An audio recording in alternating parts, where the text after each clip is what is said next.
Welcome to Spotlight. I'm Megan Nolette. And I'm Colin Lowther. Spotlight uses a special English method of broadcasting. It is easier for people to understand, no matter where in the world they live.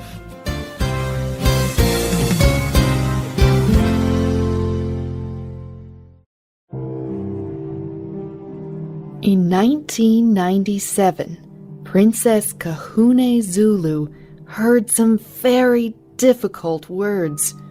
Her doctor told her, Mrs. Zulu, you are HIV positive.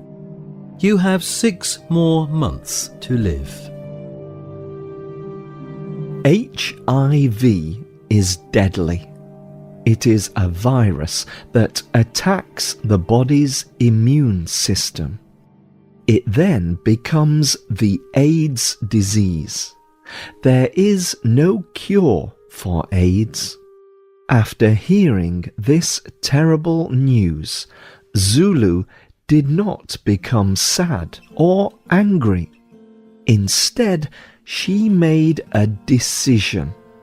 In a video by InterVarsity Press, she says, I felt like a ray of light just came through my heart. And I felt this joy I could not explain. I knew from then on that I would use my life.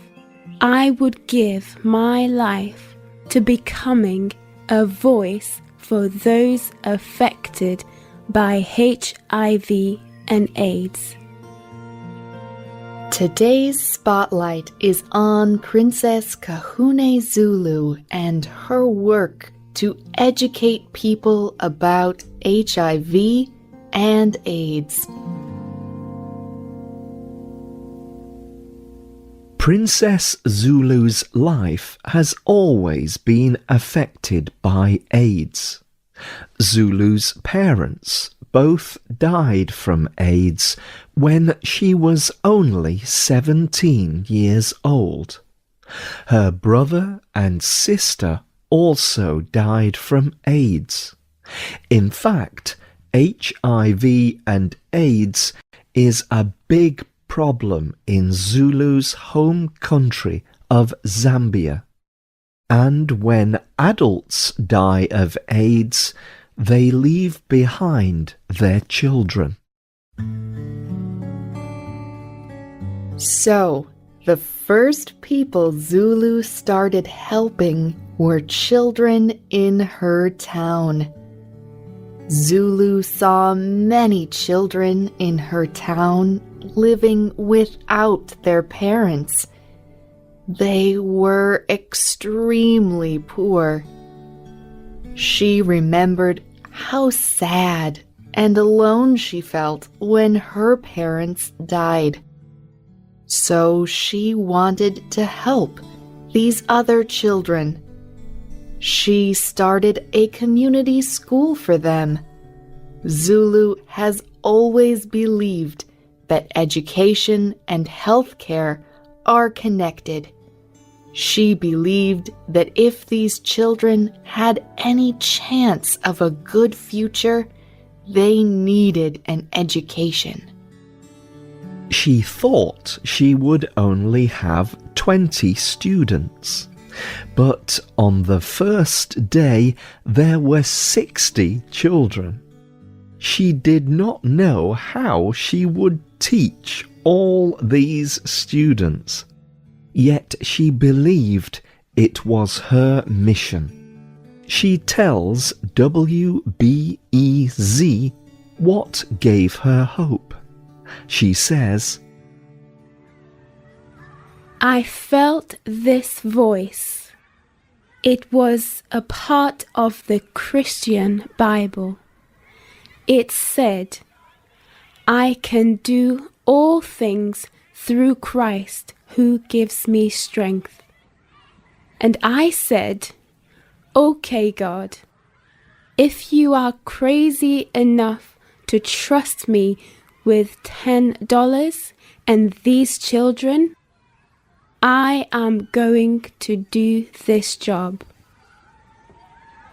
This small school grew into a foundation.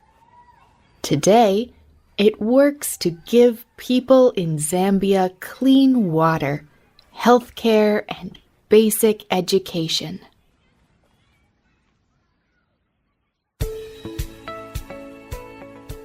Most people in Zambia would not talk about HIV or AIDS, but Zulu wanted to share her story to help others.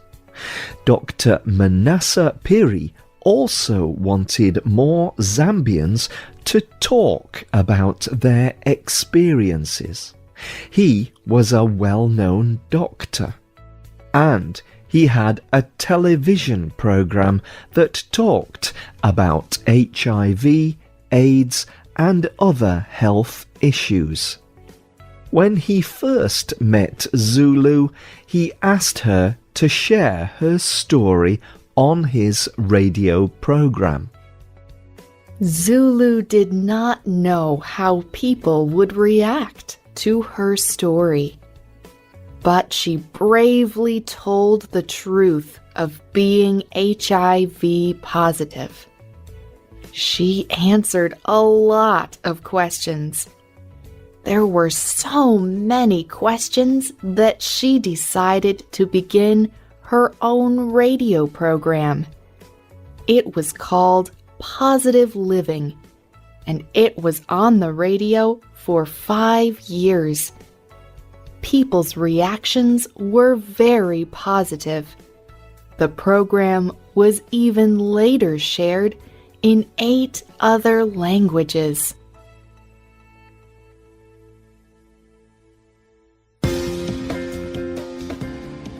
In 2003, Zulu got one of her biggest opportunities.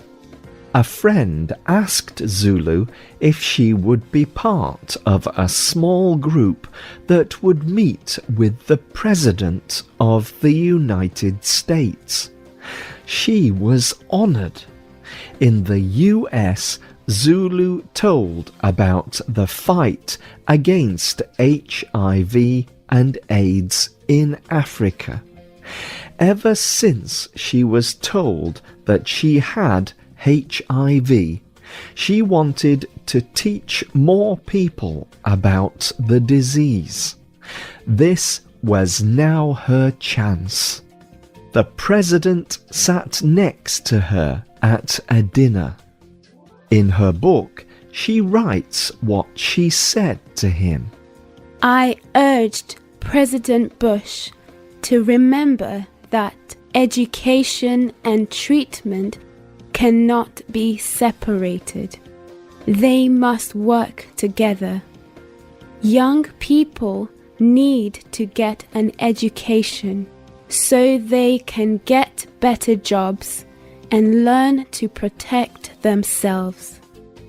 Providing more chances for education is the only way we can stop poverty. Often, people are afraid to touch other people who have HIV. But at the end of their meeting, the president kissed Zulu on both cheeks. This was a big surprise, and it reminded Zulu how important it is to always see people as people. She continues to teach this truth. We need to see the people living with HIV. We need to go past the numbers of people who are sick and say, these are people. These could be my friends. That is my friend. That could have been my sister. That could have been my brother. We need to put a face to HIV and AIDS if we are going to make a difference. History will ask us, what did you do when HIV and AIDS was around?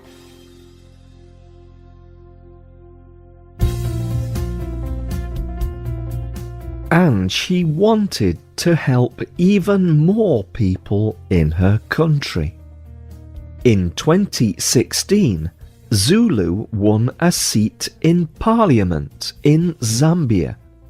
Many people hide the fact that they have HIV/AIDS, but Zulu became the first Zambian lawmaker to publicly share that she had HIV. In her first speech, she asked the other members of Parliament to see HIV/AIDS in a more personal way. She does not want people to carry stigma or shame because of the disease.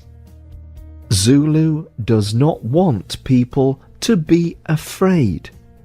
She hopes that her story will give them courage and strength.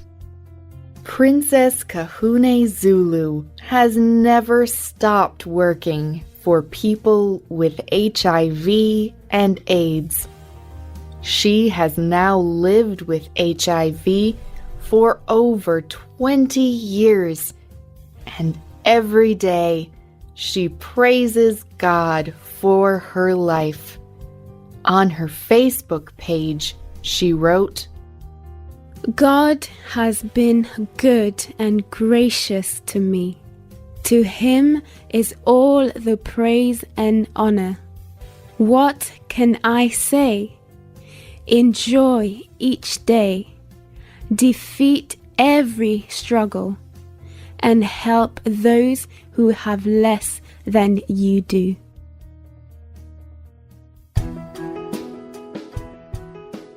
What does HIV and AIDS look like in your country?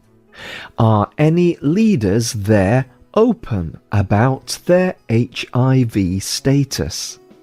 Is that important to you? Tell us what you think.